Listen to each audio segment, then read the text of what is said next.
এই নির্বাচন সুষ্ঠু করার ক্ষেত্রে আন্তরিক না হয়, তাহলে তো নির্বাচনের ভবিষ্যৎ খুবই খারাপ হবে। এটা ঠিক আমি ডক্টর সাখাওয়াত হোসেন সায়ন্তর সাথে একমত যে রাজনৈতিক দলগুলো যদি নিজেদের স্বার্থকে দেশের স্বার্থের সাথে মিলিয়ে দেখে, তাহলে আসলে এটা নির্বাচনটা যে এখন একটা বড় জাতীয় স্বার্থে পরিণত হয়েছে এবং একটা শান্তিপূর্ণ গণতান্ত্রিক উত্তরণ যে আমাদের জন্য খুব জরুরি, সেইটা তারা উপলব্ধি করতে পারবে এবং সেই ক্ষেত্রে তখন তারা দলীয় স্বার্থের চাইতেও জাতীয় স্বার্থটাকে বড় করতে পারবে এবং সেখান থেকে কিন্তু একটা যুক্তিসঙ্গত জায়গা তৈরি হয়। খেয়াল করে দেখুন, প্রত্যেকেরই যুক্তি থাকে, প্রতিটি অবস্থানেরই একটা কোনো না কোনো যুক্তি তৈরি করে, কারণ যুক্তি যার রিয়ালিটি থেকে তৈরি হয়, বাস্তবতা থেকে যুক্তির উদ্ভব ঘটে এবং যার যার বাস্তবতার মধ্যে একটা পার্থক্য থাকে, ফলে প্রত্যেকের যুক্তি একরকম হবে না। এখন প্রশ্নটা হচ্ছে যে আমরা বিভিন্ন রকম যুক্তি দেখছি এবং যেহেতু বিভিন্ন রকম স্বার্থ আছে, আমরা মোটা দাগে যে শক্তি ভারসাম্যতে দাঁড়িয়ে আছি, সেই শক্তি ভারসাম্যের মধ্যে ধরুন আমাদের একদিকে আকাঙ্ক্ষা আছে, আমরা দেশে একটা পরিবর্তন চাই, সেই পরিবর্তনটা বৈপ্লবিক পরিবর্তনের মতো, কেননা সমাজ, অর্থনীতি, রাষ্ট্র ব্যবস্থা যে জায়গায় নিয়ে যাওয়া হয়েছিল, এটা আসলে মানে এটার মৌলিক পরিবর্তন করা ছাড়া আমরা খুব ভালো জায়গায় যেতে পারবো না। কাজে এই যে একটা প্রায় বিপ্লবী পরিবর্তনের মতো আমাদের প্রয়োজনীয়তা দেখা দিয়েছে, সেই প্রয়োজনীয়তাটার জায়গাটা তো আমাদের আকাঙ্ক্ষা, কিন্তু এই আকাঙ্ক্ষার সাথে আমাদের এটা মনে রাখা দরকার যে সমাজে কি ধরনের শর্ত সৃষ্টি হয়েছে, সামাজিক শক্তিসমূহের, রাজনৈতিক শক্তিসমূহের ভারসাম্যের মধ্যে কি শর্ত তৈরি হয়েছে, কতটুকু পরিবর্তনের জন্য আমরা আসলে প্রস্তুত হয়েছি। এখন আমি আকাঙ্ক্ষা করলাম, আমি তো আসলে চাই পুরো বিপ্লবিক পরিবর্তন, আমরা বিপ্লবী রাজনীতির মধ্য দিয়ে বড় হয়ে উঠেছি, আমাদের দলের ঘোষণা, আমাদের কর্মসূচির মধ্যে যা আছে সেটা যদি করতে হয়, তাহলে সেটার জন্য সমাজ কতটা প্রস্তুত হয়েছে সেইটা বিবেচনায় নিতে হবে। ফলে আমরা একদিকে যেমন সেই রাজনীতিটা এগিয়ে নিয়ে যাওয়ার চেষ্টা করছি, অন্যদিকে আবার এই যে বাস্তব শর্তসমূহ, মানে সমাজের ভেতরে কি শর্ত তৈরি হচ্ছে, সেই শর্ত আমাদের সামনে কি লক্ষ্য কর্মসূচি বাস্তবায়ন যোগ্য করে তুলছে, সেইটার উপরে বিচার করে একটা যুক্তি তৈরি করার চেষ্টা করছি। আপনার কাছে এখানে একটু শেষ করি।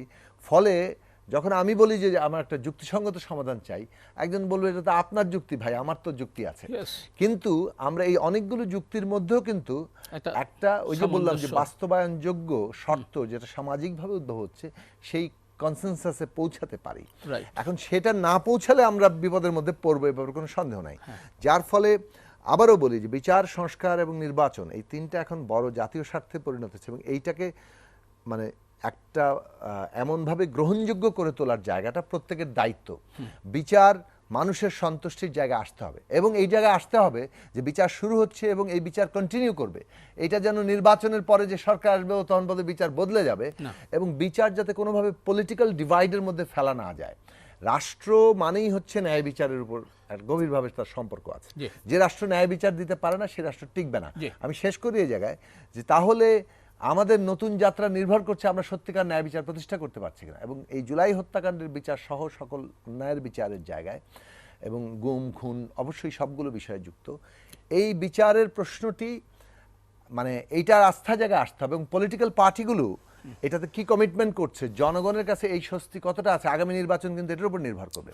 সংস্কার আমরা জাতীয় সনদ করছি, কিন্তু এই জাতীয় সনদ বাস্তবায়ন হওয়ার ক্ষেত্রে গ্যারান্টিটা কি? এক, দুই হচ্ছে যে এটা কি জনগণের অনুমোদন নিয়ে করা হচ্ছে কিনা, এটা কি কেবলমাত্র একটা অ্যামেন্ডমেন্ট হবে যে পরবর্তী আদালতে সেটা বাতিল করে দিতে পারবে, নাকি জনগণের অভিপ্রায়ের প্রকাশ হিসেবে যে একটা সংবিধান হয়, এইটা জনগণের কিভাবে হয়? জনগণ যখন একটা সংবিধান করার অনুমোদন দেয়, এখন নতুন সংবিধান তো আমরা করছি না, আমরা সংবিধানের সংস্কার করছি, ফলে আগামী নির্বাচন সংবিধান সংস্কার পরিষদের নির্বাচন হতে বাধ্য, এই কারণে যে জনগণের অনুমোদন নিয়ে সেটা করাটা, এখতিয়ার নিয়ে করাটা, যাতে করে আদালত এটা বাতিল না করতে পারে, সেই কমিটমেন্ট আমাদের তৈরি হচ্ছে কিনা এবং একটা সুষ্ঠু নির্বাচন আমরা সবাই মিলে করছি কিনা, এইটার উপরে নির্ভর করছে, এই কমিটমেন্টগুলোর উপর নির্ভর করছে আগামী দিনের ভোটটা কার উপরে নির্ভর করে। ফলে ভোটের যে হিসাব কামালউদ্দিন সবুজ ভাই দিলেন, যে মোটামুটিভাবে আগাম বোঝা যাচ্ছে, আমার মনে হয় যে কোনো দলেরই এত ওভার কনফিডেন্ট হওয়ার কোনো বাস্তবতা নেই, এবং মানুষের সচেতনতা, এই যে পুরো অভ্যুত্থান মানুষকে যেভাবে রাজনৈতিক করে তুলেছে, তার যে বিচারবোধ তৈরি হয়েছে এবং সে প্রতিটি ঘটনাকে যেভাবে সূক্ষ্ম বিশ্লেষণ করে, তাতে এইবারে জনগণের একটা বিরাট বিচারমূলক জায়গা আছে। ফলে হ্যাঁ, মনে হতে পারে অ্যাপারেন্টলি শক্তি ভারসাম্য একদিকে, কিন্তু এটা অন্যরকমও হতে পারে। কাজে প্রত্যেক দলেরই বিচার সংস্কার নির্বাচনের প্রশ্নে এবং সুষ্ঠু নির্বাচনের প্রশ্নে কি রাজনৈতিক অবস্থান এবং কি তার ব্যবহারিক চরিত্র দাঁড়াচ্ছে সেটার উপর নির্ভর করবে আগামী দিনের শক্তি। ডেফিনেটলি আমরা মনে করি একটা জনগণের পক্ষের শক্তির কাজ হচ্ছে যে এই প্রত্যেকটা বিষয়ে কমিটমেন্ট দেখানো। যেমন আমরা দেখেছি যে অনেকেই নির্বাচন নিয়ে একটা আগে থেকেই বিরোধাত্মক জায়গা তৈরি করছেন, মনে হচ্ছে যেন নির্বাচনটা আরেকটু প্রলম্বিত হলে তাদের দলের সুবিধা বেশি। এইটা জাতীয় স্বার্থের পরিপন্থী হয়ে উঠছে। ফলে আমাদের জনগণের মধ্যেও এই জায়গাটা আসা দরকার যে বিচার আমরা চাই, সংস্কার চাই, কিন্তু সেটা যেন নির্বাচনকে যেন আমরা মুখোমুখি না করি। আশ্বস্ত হবে এই জায়গা থেকে যখনই আমরা জনগণ দেখবেন যে একটা নতুন ব্যবস্থা জন্ম নিচ্ছে, এত বড় একটা অভ্যুত্থান কিংবা একটা বিপ্লবী পরিবর্তনের সম্ভাবনা যখন তৈরি হয়, তখন মানুষ তো একটা নতুন ব্যবস্থা দেখতে চায় এবং এটাই তো হওয়ার কথা ছিল না, যে একটা অভ্যুত্থান একটা নতুন ব্যবস্থার জন্ম দিবে এবং নতুন মানুষও তৈরি হবে। এখন সেই জায়গায় নতুন ব্যবস্থার জন্মটা ঠিকমতো দেখা যাচ্ছে না আর কি। কারণ হচ্ছে যে হ্যাঁ, অনেকগুলো পরিবর্তন যে একেবারে হয়নি তা না। যেমন ধরুন আইনগতভাবে বেশ কিছু পরিবর্তনের উদ্যোগ নেওয়া হচ্ছে। প্রথম দিক থেকে আমরা ভেবেছিলাম যে হ্যাঁ, অনেক বেশি সমালোচনা কিংবা স্বাধীনতা মিডিয়ার দিক থেকে সমস্ত জায়গায়, কিন্তু ধীরে ধীরে দেখা যাচ্ছে আবারও যেন কোথাও এক অদৃশ্য নিয়ন্ত্রণ প্রতিষ্ঠিত হচ্ছে, পক্ষপাত তৈরি হচ্ছে। তো ওই জায়গাগুলোতে এবং ধরেন মৌলিক পরিবর্তন, আমি আবারও বলছি যে মিডিয়া থেকে শুরু করে একেবারে প্রশাসন, পুলিশ, এই ধরনের প্রতিষ্ঠানগুলো কিংবা আরও অনেকগুলো ক্ষেত্রে যে সংস্কারের প্রশ্নগুলো এখনই বাস্তবায়ন করা যেত, সেইটা অবিলম্বে করা দরকার। এবং ধরেন এগুলো নিয়ে যদি আনাফিস, যে কথাটা আমরা বারবার বলেছিলাম এই সরকারকে, মানে আগস্ট মাসেই এবং বিশেষত সেপ্টেম্বরে এসে তো একেবারে জোরের সাথে বলা শুরু করেছি আমরা যে একটা রাজনৈতিক দলগুলো যেহেতু এই সরকারের যোগ দেয়নি, কাজেই আপনারা রাজনৈতিক দলগুলি হচ্ছে এক অর্থে এই মুহূর্তে জনগণের প্রতিনিধি। জনগণের সমর্থন যেটা আপনারা পেয়েছেন সেটা রাজনৈতিক দলগুলোর মধ্যে দিয়ে প্রকাশিত হচ্ছে, যদিও এর বাইরেও জনগণ আছে, সবটা মিলে। এখন গভর্নমেন্ট পলিটিক্যাল পার্টিগুলোর প্রতিনিধি নিয়ে একটা ন্যাশনাল পলিটিক্যাল কাউন্সিল করতে পারতো, যেখানে প্রতিদিন না হোক মানে অন্তত নিয়মিত বিরতিতে একটা বৈঠক হতে পারতো, অনেকগুলো প্রসঙ্গ কিন্তু আলোচিত হতে পারতো। তার মধ্যে যেমন ধরেন এইসব প্রশ্নের সংস্কারগুলোর কতগুলো জায়গায় এই গভর্নমেন্ট বাস্তবায়ন করতে চায় সেই প্রস্তাবগুলো উত্থাপন করা যেতে পারত, মোটামুটি একটা কনসেনসাস তৈরি করার চেষ্টা করতে পারত। এখন তারা তাদের মতামতগুলো নিয়ে তারা যেগুলো ঠিক মনে করে সেটা বাস্তবায়ন করে ফেলতো, পরে এগুলো কোনটা টিকবে কোনটা টিকবে না সেটা পরবর্তী জনপ্রতিনিধি যারা হবেন, সরকার হবেন, তারা ঠিক করবে।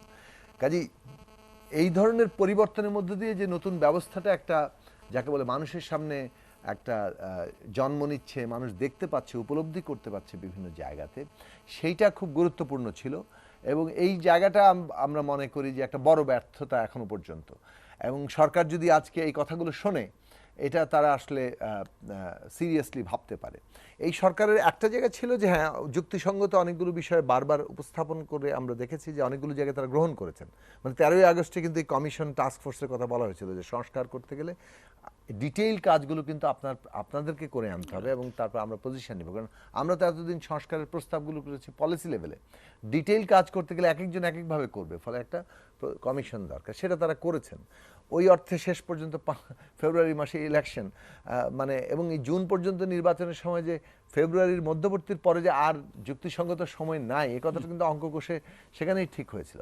ফলে সেই জায়গাতেও তারা এসছেন এবং সংস্কারের প্রক্রিয়াটা এই আগস্টের 5 তারিখের মধ্যেই প্রাথমিকভাবে শেষ হওয়া দরকার।